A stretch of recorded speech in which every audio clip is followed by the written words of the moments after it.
Dans l'actualité du 13h15, le gouvernement burkinabé retourne à Guénon pour traduire la solidarité du pays aux populations de la localité. Rappelez-vous du massacre de villageois en mars 2012 suite à un conflit fratricide. Comment s'est déroulée la rencontre? Réponse dans ce journal. Et puis l'ISESCO et le ministère en charge de la promotion de la femme mènent une réflexion sur l'autonomisation économique des femmes au Burkina.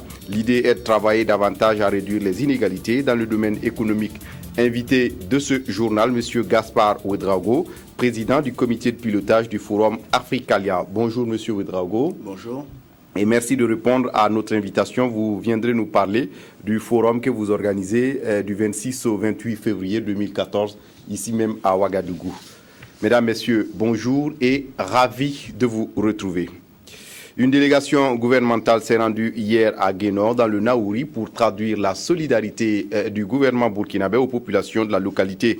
Rappelez-vous, l'année dernière, des événements douloureux ont endeuillé des familles dans cette partie du Burkina. La délégation a saisi l'opportunité pour procéder à la délivrance de pièces d'état civil aux victimes. Le résumé de tout cela avec Maxime Zango. On s'en souvient, le 2 mars 2012, un terrible affrontement opposait deux familles du village de Guénon, localité située à une quarantaine de kilomètres de Pau dans le Naouri. À l'origine des mésententes sur des questions coutumières, bilan des pertes en vie humaine, de nombreux déplacements et d'importants dégâts matériels dont la destruction des pièces d'état civil. Un an et demi après, le calme est revenu dans le village, mais cette paix fragile a besoin d'être consolidée. En venant ici, avec le ministre de l'Administration territoriale et de la Sécurité, nous avons voulu traduire la solidarité du gouvernement avec toute la population de Guénon, l'engagement du gouvernement à les accompagner pour que la réconciliation soit une réalité. Leur grande mobilisation aujourd'hui nous conforte dans la disponibilité de la population à aller dans une véritable réconciliation.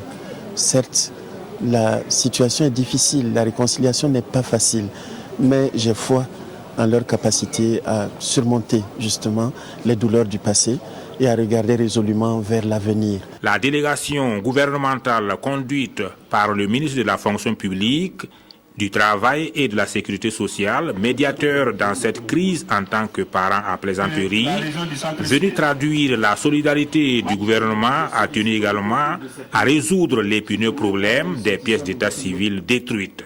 Il s'est agi pour nous de reconstituer l'état civil de ceux qui en avaient, mais qui les ont perdus malheureusement lors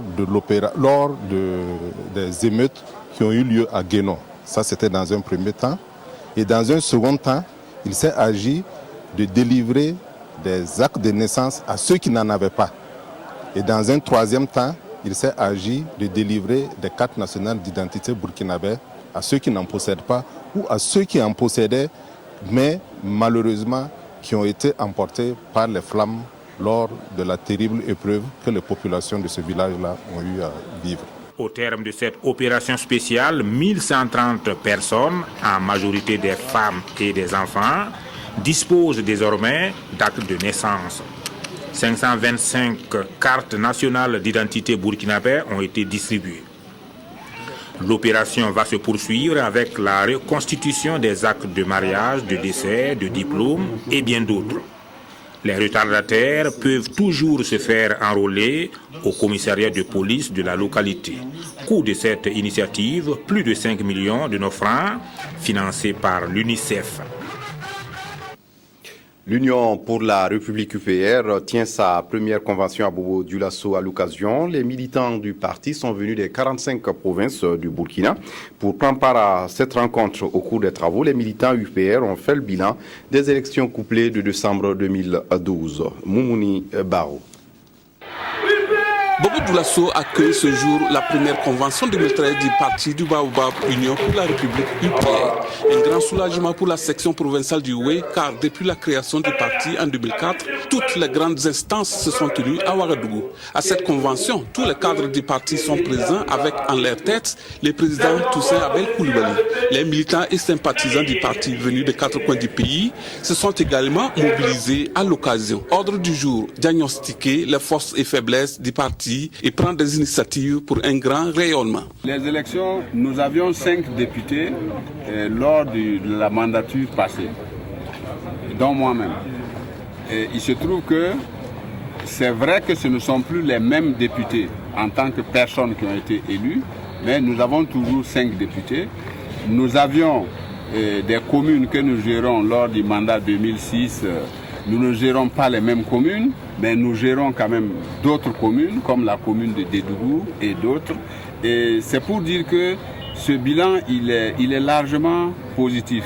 Les représentants des jeunes, des femmes, des anciens et également les responsables du parti provincial se sont succédés du haut de cette tribune pour réaffirmer leur engagement à tenir haut les flambeaux. Ils promettent de se mobiliser davantage pour rendre plus fort le parti. J'ai vu la mobilisation ce matin et je sais que cette mobilisation-là, plutôt toi au cœur et que le Père est soutenu. Ce qui veut dire que moi je dois redoubler de Nous sommes très heureux d'abord que la ville de Sia ait été choisie pour la tenue des travaux de cette convention. Et notre souhait aussi, c'est qu'au niveau du parti, en fait, il y ait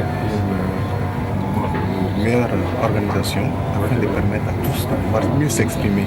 Je ne dis pas que ce qui est là déjà c'est bon, mais qu'on puisse encore faire mieux. Ce que j'attends du parti, c'est vraiment un soutien mutuel. Comme je l'ai dit dans mon message, le président du parti n'a pas pensé à nous les femmes pour nous soutenir, que ce soit financièrement, dans tous les domaines, pour que nous aussi nous puissions aussi nous développer de notre propre vie, sans l'aide même des autres. Il ne faut pas tout attendre du parti. Quand tu te bats, quand tout le groupe va se battre, peut-être qu'on peut parvenir à quelque chose. La rencontre de Bobo Dioulasso marque le début d'une nouvelle dynamique pour le parti du Baobab. Le président national a saisi l'opportunité pour lancer un appel aux militants de retrousser les manches pour les combats à venir. Le Conseil national de la statistique vient de tenir sa 2e session ordinaire de l'année 2013. Il a été question de l'examen des rapports d'activité de l'année, mais aussi l'évocation des perspectives pour 2014. Déjà, on peut retenir que des acquis sont enregistrés. Le point est avec Abdourahmane Zango.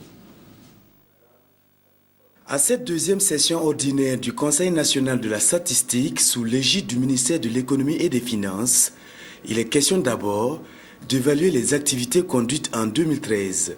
Des recommandations avaient été faites lors des sessions antérieures du Conseil national de la statistique pour que chaque département ministériel puisse mettre et créer en son sein, en tout cas, une direction qui s'occupe exclusivement de la statistique.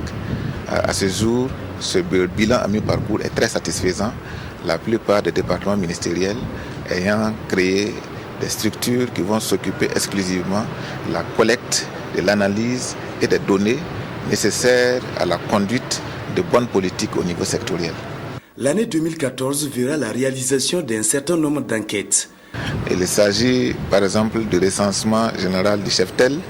Il s'agit également de l'enquête sur les conditions de vie des ménages qui nous permettent bien sûr de pouvoir évaluer les performances du Burkina en termes d'amélioration des conditions de vie des populations, donc de lutte contre la pauvreté. Il y a également des travaux courants comme le relevé quotidien et le suivi des prix au Burkina, de l'indice de la production industrielle et bien sûr de l'indice des chiffres d'affaires. La tenue de cette 2e session ordinaire du Conseil national de la statistique coïncide également avec la célébration de la Journée africaine de la statistique 2013. Dans l'actualité dominicale, la représentation nationale de l'ISESCO au Burkina Faso et le ministère en charge de la promotion de la femme mène une réflexion sur l'autonomisation économique des femmes au Burkina. Une rencontre de 48 heures organisée à Ouagadougou au profit des femmes leaders. L'idée est de travailler davantage à réduire les inégalités entre les hommes et les femmes et dans le domaine économique et aider ainsi les femmes à s'impliquer plus que d'habitude dans la gestion des affaires. Yolande Lompo.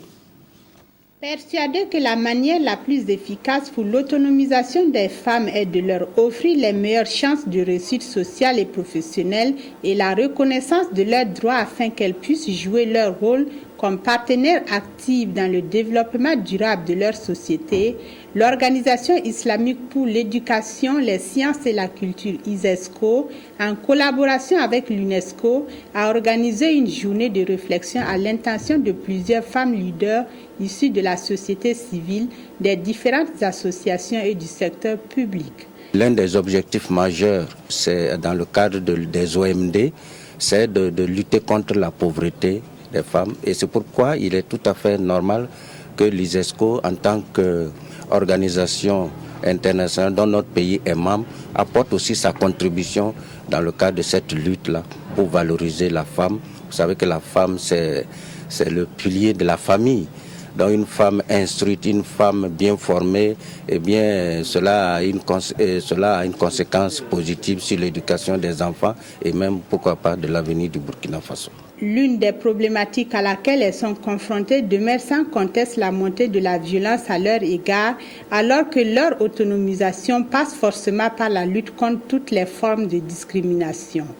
Et au menu des échanges figurent 2 communications portant respectivement sur leurs droits et leur autonomisation économique. Nous sommes actuellement de faire beaucoup de produits et concernant l'évolution et tout ce qui concerne les femmes. Et nous disons aujourd'hui qu'avec l'UNESCO, nous pourrons quand même essayer d'aller de l'avant. L'ISESCO, dont le siège est à Rabat au Maroc, a été créé en 1976 et compte à ce jour 57 États membres. Et puis, je vous le disais en titre, l'invité de ce Midi Magazine est M. Gaspard Ouedraogo, président du comité de pilotage du forum Africalia. Bonjour, M. Ouedraogo. Bonjour. Et quand on parle de Africalia, à ne pas confondre avec Africalia, la plateforme culturelle belge, c'est quoi exactement Africalia pour vous? Africalia est une convention d'affaires qui est basée sur un principe, c'est de faire en sorte que les PME, PMI de notre sous-région de la CEDEAO puissent aller à la rencontre des PME, PMI du reste du monde. C'est ça le concept. Et pour organiser cette convention d'affaires des chefs d'entreprise, nous offrons la possibilité à tous les participants d'avoir chacun un paquet de 12 rendez-vous de B2B, business to business. Chaque rendez-vous dure 30 minutes. Donc chaque participant a la possibilité d'avoir 12 à 15 rendez-vous avec les autres participants venant du reste du monde. De façon à ce qu'au bout de ces 12 ou 15 rencontres, puissent sortir des partenariats de tous les ordres, de façon à pouvoir développer les affaires de ces entreprises-là à la faveur donc de l'ouverture vers le marché mondial. Je rappelle que le forum a lieu du 26 au 28 février 2014 et vous l'avez dit, c'est une plateforme unique dans la sous-région, pour ne pas dire en Afrique, de rendez-vous d'affaires individualisés mais aussi personnalisés entre les entreprises de la CEDEAO et le reste du monde. Et le reste du monde, exactement. En réalité, ce n'est un secret pour personne. Aujourd'hui, ce qui compte dans les États, surtout dans nos États, c'est de pouvoir promouvoir tout ce qui est créateur de richesse. Or, il n'est de secret pour personne que ce qui crée la richesse, ce sont les petites et moyennes entreprises. Donc, si vous arrivez à avoir une masse critique de PME, PMI dans votre pays, ce sont ces structures-là qui vont créer la richesse, qui vont créer des emplois et des emplois durables et, à terme, permettre d'avoir un taux de croissance qui soit facteur de création de richesse qui puisse être réparti à travers donc l'ensemble des populations. Donc à partir de ce moment, nous avons considéré qu'aujourd'hui, lorsque vous regardez les pays de la CEDEAO, c'est 300 millions d'habitants. Nos chefs d'État ont adopté récemment le tarif extérieur commun qui crée de facto une union douanière dans cet espace. Lorsque vous demandez à un investisseur de venir dans un marché qui a ses atouts, il n'hésitera pas 2 secondes à venir. Donc nous voulons rebondir sur ces opportunités qu'offre notre sous-région actuellement pour pouvoir faire vraiment de ce 3e forum Africalia un succès pour les entreprises participantes qui vont venir à ce rendez-vous d'affaires. L'idée de Africalia vient de la Chambre de commerce et d'industrie du Burkina, et qui est également porteur du projet Africalia. Oui, tout à fait. En réalité, l'idée nous est venue à travers la participation que nous avons eue depuis une dizaine d'années au forum Futuralia, qui est un forum qui a été inventé par la Chambre de commerce de Poitiers, dans la Vienne, en France. Et nous sommes participants donc de ces forums annuels, et à force d'y aller, nous avons vu que le principe du forum, tel que je viens de vous l'indiquer, était quelque chose d'extrêmement intéressant et d'extrêmement attrayant. Donc, chemin faisant, nous sommes rentrés dans le conseil d'administration de Futuralia. Je représente donc la Chambre de commerce et d'industrie à Futuralia, et nous avons négocié avec Futuralia la possibilité de décliner Futuralia dans un forum similaire, mais adapté à notre sous-région. Donc c'est pour ça que nous l'avons appelé Africalia. Donc nous sommes quelque part... Vous avez tropicalisé. Nous ne l'avons pas tropicalisé, nous avons pris le concept, nous avons pris l'outil de gestion, le logiciel de gestion de ce forum, qui est un logiciel extrêmement bien élaboré et qui permet aux participants de s'inscrire suffisamment à temps pour figurer dans un catalogue, qui est le catalogue des participants. Et ce catalogue-là, lorsqu'il est ouvert, tous ceux qui se sont inscrits pour participer au forum voient les autres participants.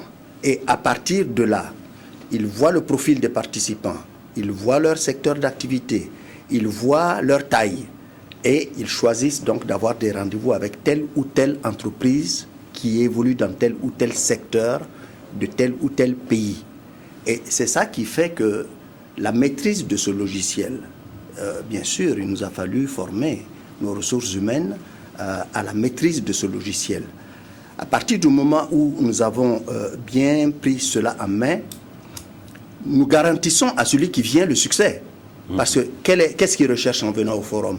Il cherche à rencontrer des entreprises venant du reste du monde, puisqu'on veut développer des partenariats, et des entreprises dont il connaît exactement l'identité, la carte de visite de l'entreprise, à travers le chef d'entreprise, son organisation, le capital social, les actionnaires, son chiffre d'affaires. Voilà, son chiffre d'affaires. Voilà. Donc, quand les rendez-vous sont pris, ceux qui viennent pendant les 48 heures où ils vont participer au forum, ils savent exactement ce qu'ils vont recueillir de ce forum-là. Donc, c'est à partir de notre partenariat avec la Chambre de commerce de Poitiers, Futuralia, que nous avons créé Africalia.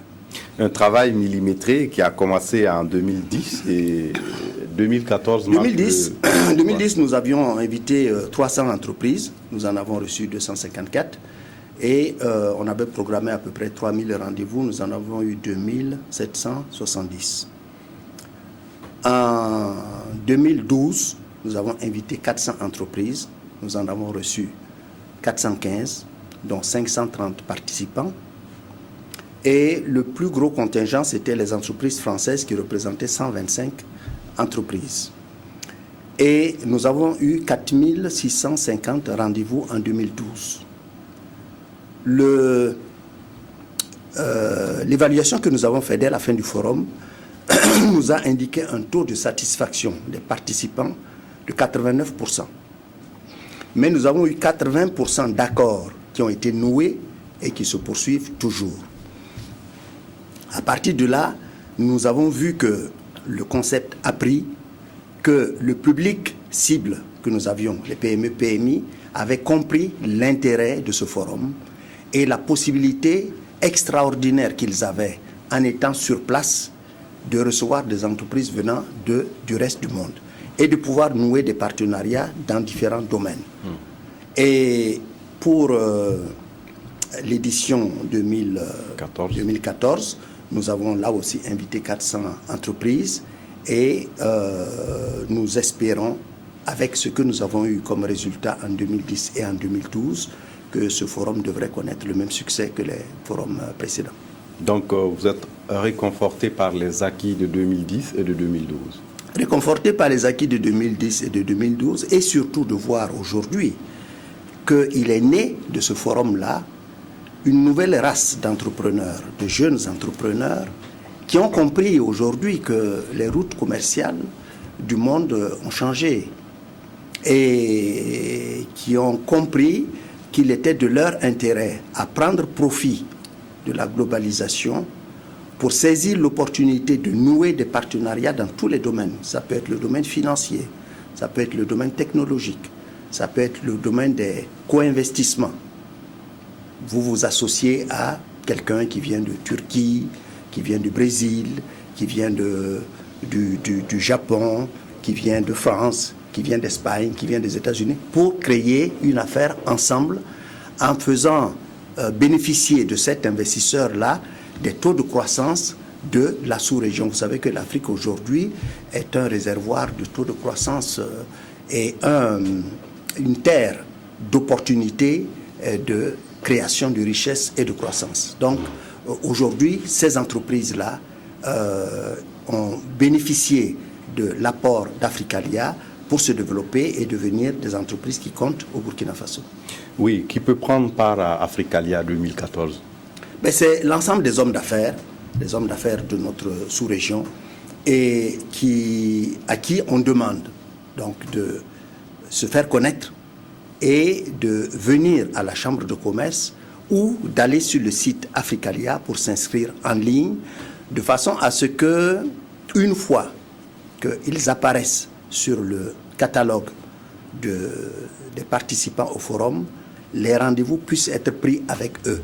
Donc c'est ouvert à tous les hommes d'affaires de notre pays et aux pays de la sous-région, dans la mesure où nous allons essayer pour l'édition 2014 de mettre le focus au niveau des pays africains sur les pays de la CEDEAO qui ne sont pas encore participants à notre forum, notamment le Nigeria et le Ghana. Mais aussi nous avons tenu pour 2014 à inviter les pays d'Afrique centrale à venir à ce forum-là, notamment la RD Congo, le Congo-Brazzaville, avec lesquels nous avons signé des protocoles, et aussi l'Afrique du Sud, où nous avons fait une mission de promotion du forum en début décembre, du 1er au 6 décembre. Et cette mission a rencontré un intérêt extrêmement favorable de la part de l'Afrique du Sud, et ils ont manifesté leur intérêt à venir à ce forum-là. Oui, et quelles sont les principales activités certainement qui seront menées au cours des jours où vont se tenir le forum? Nous commençons le forum dès le premier jour d'abord par une cérémonie d'ouverture. Une cérémonie d'ouverture qui sera présidée par le Premier ministre, son Excellence, Monsieur le Premier ministre du Burkina Faso, ce qui indique tout le soutien que le gouvernement apporte à notre manifestation, après avoir vu en 2010 comme en 2012 les retombées que ce forum pouvait apporter au Burkina Faso, à notre économie. Après cette cérémonie d'ouverture, nous allons passer à 2 panels où nous allons mettre en lumière 2 projets de façon à capter l'intérêt des investisseurs. Il s'agit du projet Pôle de croissance de Bagré, qui est un projet de nature agro-industrielle et qui aujourd'hui capte l'intérêt de beaucoup d'investisseurs, notamment les investisseurs des pays du Nord, qui voient l'opportunité de pouvoir développer des affaires dans le domaine de l'agro-industrie. Le deuxième panel thématique que nous allons développer, c'est l'aéroport international de Dansé, qui là aussi est un projet qui retient l'intérêt de beaucoup d'investisseurs. Et donc, autour de ces 2 panels-là, nous allons mettre en lumière le focus permettant d'attirer aussi l'attention du forum sur les opportunités d'affaires au Burkina Faso. C'est nous qui organisons le forum. Il est bien sûr organisé pour les pays de la sous-région et les pays africains, les pays de notre continent, mais charité bien ordonnée commence par soi-même. Donc nous allons saisir l'opportunité. C'est valable dans les affaires. Alors, c'est valable dans les affaires. Immédiatement après donc, ces deux ateliers thématiques-là, nous allons avoir immédiatement les rencontres B2B qui vont commencer. Comme je vous ai dit tantôt, chaque participant aura 12 à 15 rendez-vous pendant lesquels il faut développer tout l'argumentaire pour arriver avec le partenaire à nouer des relations. Ce que nous avons vu en 2012 et en 2010, c'est que l'essentiel des partenariats qui se nouent, c'est dans le domaine commercial, dans le domaine technologique et dans le domaine industriel. Et j'insiste sur cela parce que le domaine technologique montre que l'opportunité qu'offrent aujourd'hui les nouvelles technologies, l'économie numérique, s'est révélée au cours de ces échanges, au cours de ces forums-là, comme disons, une piste nouvelle et un sillon que nous devons laborer profondément pour que toutes les entreprises, les petites et moyennes entreprises qui peuvent aller dans ce secteur-là puissent se développer à travers des partenariats. Donc voilà pour ce qui est du déroulement du forum et des activités principales qui seront menées. Donc du 26 au 28 février 2014, le 3e forum Africalia, le forum ouest-africain de développement des entreprises. On espère que vous reviendrez bien avant cette date nous reparler davantage de la tenue de ce forum. Merci à vous, M. Gaspard Ouedraogo, d'être venu nous parler de ça. Si vous permettez, je voudrais lancer un message aux entreprises burkinabées. Nous nous sommes rendus compte que la plupart des entrepreneurs attendent les derniers jours pour venir s'inscrire. Ce n'est pas une bonne chose parce qu'en réalité, ce forum-là sera d'autant plus profitable pour les entreprises burkinabées qu'elles se seront inscrites suffisamment tôt. Nous avons une date de clôture des inscriptions qui est le 27 janvier. Mais n'attendez pas le 26 janvier pour venir. Il faut que les entreprises viennent suffisamment tôt pour s'inscrire tôt de façon à bénéficier de l'image qu'ils vont envoyer aux entreprises du reste du monde qui vont venir de façon à se faire connaître et à pouvoir bénéficier au maximum des opportunités offertes par ce forum-là. Merci à vous d'être venu nous parler de toutes ces informations concernant Africalia 2014. Comme je l'ai dit, on espère vous retrouver prochainement sur notre plateau pour échanger encore sur Africalia 2014. Merci à vous. Bien et sûr. Vous restez avec nous pour la suite du journal. Et pour la suite du journal, Dr Belly Bien, PDG du groupe Yeli Technologie Africa, a reçu le prix du meilleur promoteur africain des infrastructures économiques prévu pour être remis à Abidjan où se trouve le siège de l'agence Safan Communication. C'est finalement à Ouagadougou le 19 décembre dernier que Belly Bien a reçu son prix. C'est l'investissement dans les travaux de bâtiments et de travaux publics qui lui vaut à cet économiste et entrepreneur le prix. Nous suivons tout cela avec Ismaël Sirima. Ceci est une distinction pour les hommes d'affaires économiques dynamiques. Décerné par l'agence Safam Communication, le prix du meilleur promoteur africain des infrastructures économiques 2013 revient au docteur Belly Bien. PDG du groupe Yeli Technologie Africa, cet économiste et entrepreneur peu connu des Burkinabés investit dans des travaux qui nécessitent une haute intensité de main-d'œuvre. Ce prix qui a aujourd'hui 14 années d'existence, que nous sommes rassemblés dans ce magnifique cadre de ce établissement le paradis des meilleurs vins, de cette hospitalière ville de Ouagadougou pour le remettre en l'un des bâtisseurs de notre continent. Un économiste chef d'entreprise qui est justement le prototype des travailleurs que promet le groupe Safam Communication Internationale comme modèle d'artisan de développement pour ce pays et pour l'Afrique. Sa structure est spécialisée dans la confection de pavés, de même qu'au pavage de ville.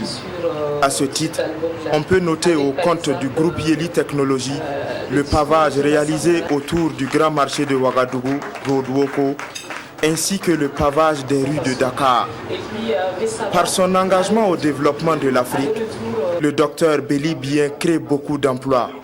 Ainsi, Il dédie cette reconnaissance à tous ses collaborateurs et espère ainsi que cette distinction va inciter les jeunes à s'investir davantage pour l'émergence de l'Afrique.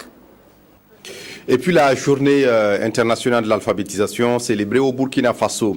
C'est la ville de Bobo Dioulasso qui a accueilli les manifestations placées sous le thème de l'alphabétiser au XXIe siècle. La journée de commémoration a été l'occasion de plaidoyer pour les acteurs. Christine Koulibaly sur place à Bobo Dioulasso. Alphabétiser au XXIe siècle, c'est la problématique de la présente journée internationale de l'alphabétisation. Une journée qui se veut un moment de sensibilisation et de mobilisation de toutes les énergies pour l'atteinte des objectifs ciblés au plan national et pour le respect des recommandations internationales en faveur de l'éducation pour tous. Toute chose qui devrait désormais se faire sous le prisme du contexte évolutif du monde. Le thème de la présente journée nous engage dans une réflexion sur les objectifs de l'alphabétisation. En effet, il faudrait avoir constamment à l'esprit qu'en la matière, l'essentiel ne doit pas être l'accroissement des indicateurs quantitatifs. Une alphabétisation de qualité doit surtout accorder une attention particulière aux aspects fonctionnels des apprentissages afin d'en faire un outil de promotion individuelle et collective. Ce qui devrait permettre à chaque individu de développer ses propres potentialités, sa créativité et son esprit critique. Elle aide chaque individu à se comporter en citoyen épris de paix et de justice, mais aussi à devenir un producteur ou une productrice plus performant.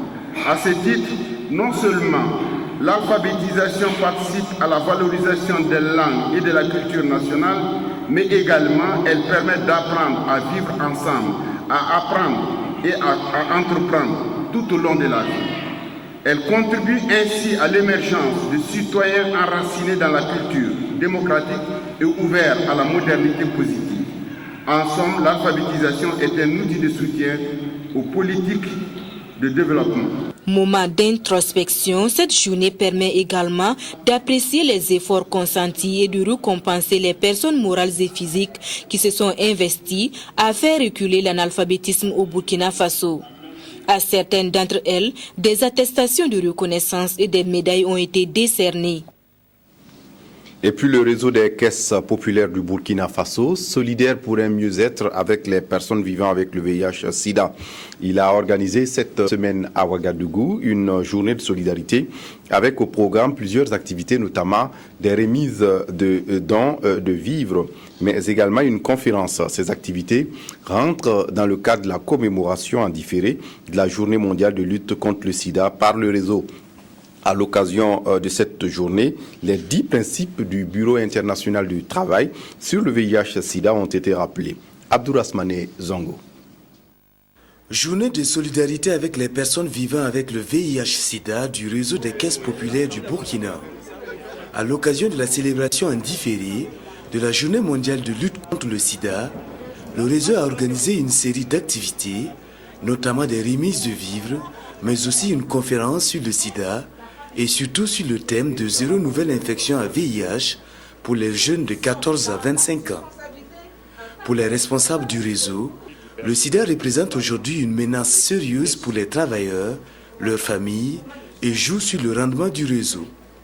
L'élément VIH-Sida aussi est un élément important à prendre en compte dans la microfinance parce qu'il faut des travailleurs sains, des travailleurs qui évoluent dans un milieu de travail et sains, des conditions de travail bien améliorées pour pouvoir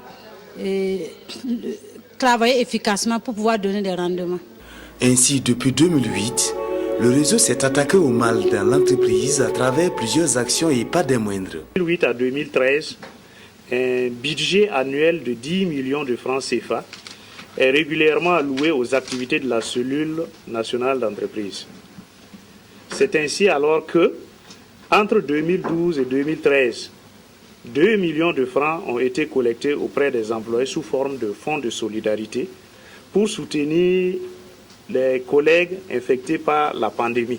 C'est tout édifié que les participants à la conférence repartent de cette journée de solidarité organisée par le réseau. Ils souhaitent largement partager les informations reçues.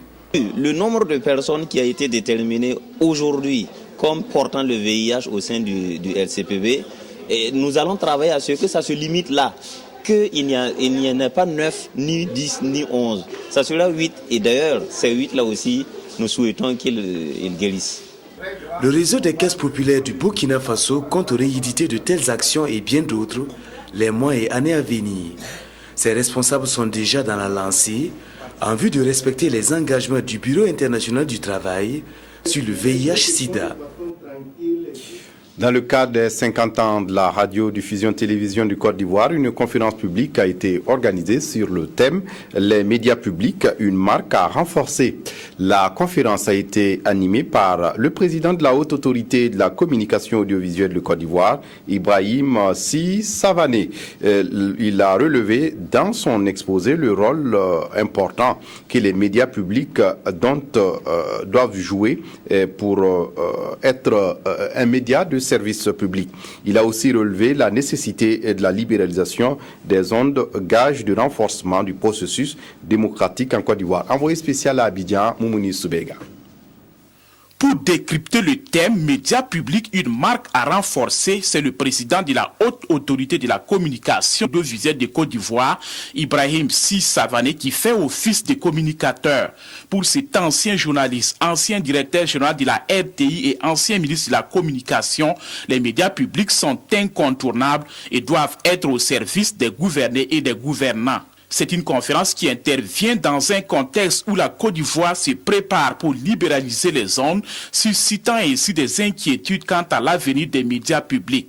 Là-dessus, Ibrahim Sy Savané estime que l'avènement des médias privés est indispensable à l'enracinement de la démocratie en Côte d'Ivoire. Il n'y a pas d'exemple où l'avènement de la télévision privée a tué la télévision publique. En revanche, il y a beaucoup de cas où l'immobilisme, le manque d'imagination et la léthargie ont entraîné un dépérissement des médias publics. Le Burkina Faso a été cité par le participant de France Média Monde comme un bon exemple de réussite en matière de libéralisation de l'espace audiovisuel. Il a félicité le directeur général de la RTB du fait que malgré l'arrivée des médias privés au Burkina, plus de 60% des téléspectateurs font encore confiance à la nationale de l'image et du son. Une expérience que le directeur général de la RTB a bien voulu partager avec une grande fierté. Il faut se donner les moyens de réussir ces phases de transition-là. Au Burkina Faso, c'est vrai qu'il y a une douzaine de télévisions privées. Sur la capitale, 6 ou 7, je crois. Mais de plus en plus, il y a une forte cohabitation qui permet à la télévision de Burkina d'ajuster au quotidien son offre de programmation, sa structure de management, la manière même de communiquer. À la sortie de cette conférence, les appréciations sont positives. La libéralisation audiovisuelle en Côte d'Ivoire était devenue un mythe, je dirais, parce que quand on en parlait, les gens ne croyaient plus. On dit qu'on en parle, mais on ne voit pas. Et la conférence m'a permis de croire encore la libéralisation audiovisuelle et à savoir avoir une idée de comment ça sera fait à le long terme ou au court terme. Cette conférence rentre dans le cadre de la célébration des 50 ans de la RTI et pour mieux renforcer sa marque conformément au thème et répondre aux exigences des téléspectateurs, la radiodiffusion télévision ivoirienne annonce pour bientôt l'installation de son tout premier médiateur. On évoque dans ce journal la deuxième session du conseil d'administration du ministère en charge de l'action sociale. Il s'agit de faire le point des activités menées pour 2013 et déterminer les perspectives pour 2014. Les cadres du ministère ont surtout échangé sur le renforcement de la protection sociale au Burkina Faso. Evelyne Dabiré. Au Burkina Faso, les manifestations contre la vie chère et les catastrophes naturelles ont mis en exergue la très grande vulnérabilité d'une frange de la population. Face à cette situation, des mécanismes de prévoyance collective permettant aux individus de faire face aux conséquences financières des risques sociaux ont été renforcés afin d'assurer la sécurité alimentaire pour les ménages pauvres et vulnérables. Aussi, ce deuxième conseil d'administration de l'année 2013 du ministère de l'Action sociale et de la solidarité nationale CASEM veut faire le bilan. Nous sommes en train de mettre en œuvre aujourd'hui des mesures qui ont été prises par le gouvernement. Il faut donc s'arrêter un instant, faire le point, afin de voir qu'est-ce qui a été fait et dans quel sens, et surtout prévoir comment les mécanismes peuvent être améliorés afin que tout cela soit plus efficace. Ce CASEM qui se tient ce 19 décembre aura à analyser, entre autres, la situation de la vulnérabilité sociale et l'état d'exécution du projet de renforcement de la protection sociale. Il se tiendra en une journée et le thème est « Renforcement de la protection sociale au Burkina Faso ».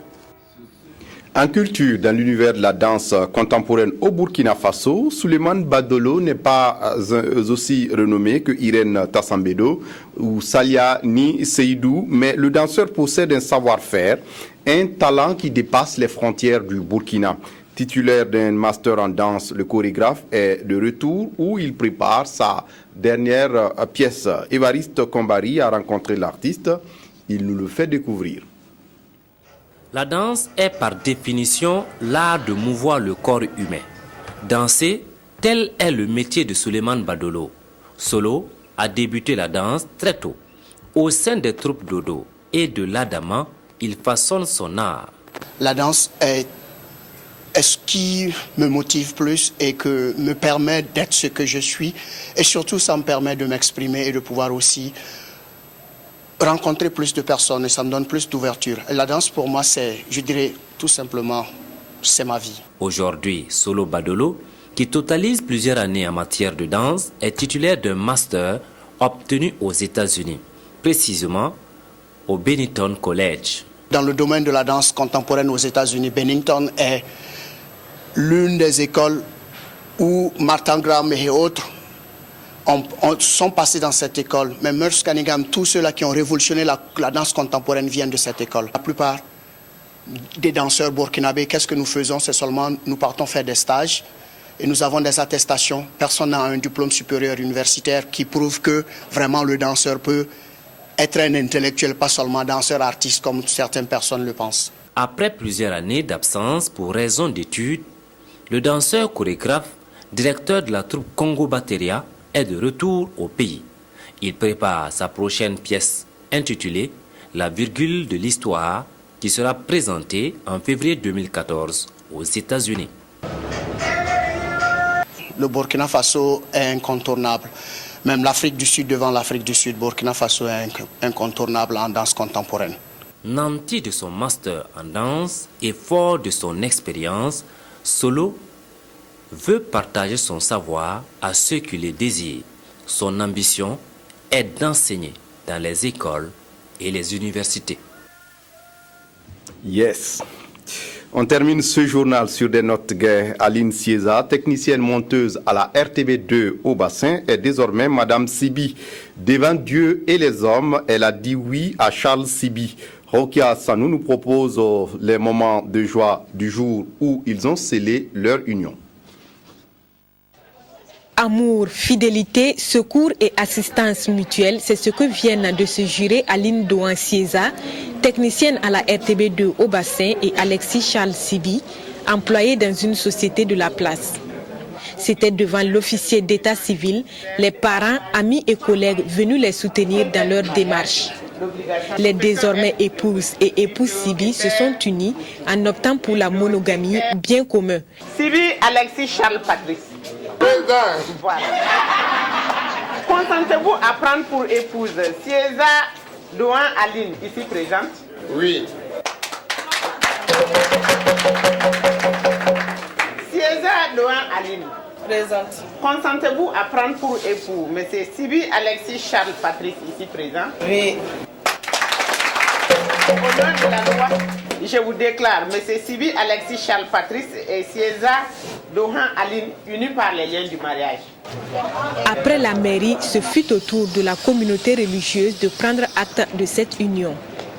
À l'église Sainte Famille de Tounouma, les deux amoureux ont promis devant Dieu de toujours s'aimer et de cheminer ensemble toute leur vie. La bénédiction nuptiale a été suivie du baptême de 2 des 4 enfants nés du couple Sibi. Ensuite, les nouveaux mariés et leurs convives se sont retrouvés pour un moment de convivialité où les vœux de bonheur et de longévité au nouveau couple n'ont pas manqué. Heureux ménage à Aline et à Charles. Merci d'avoir suivi cette édition. Très bonne suite de programmes sur la RTB. Au revoir.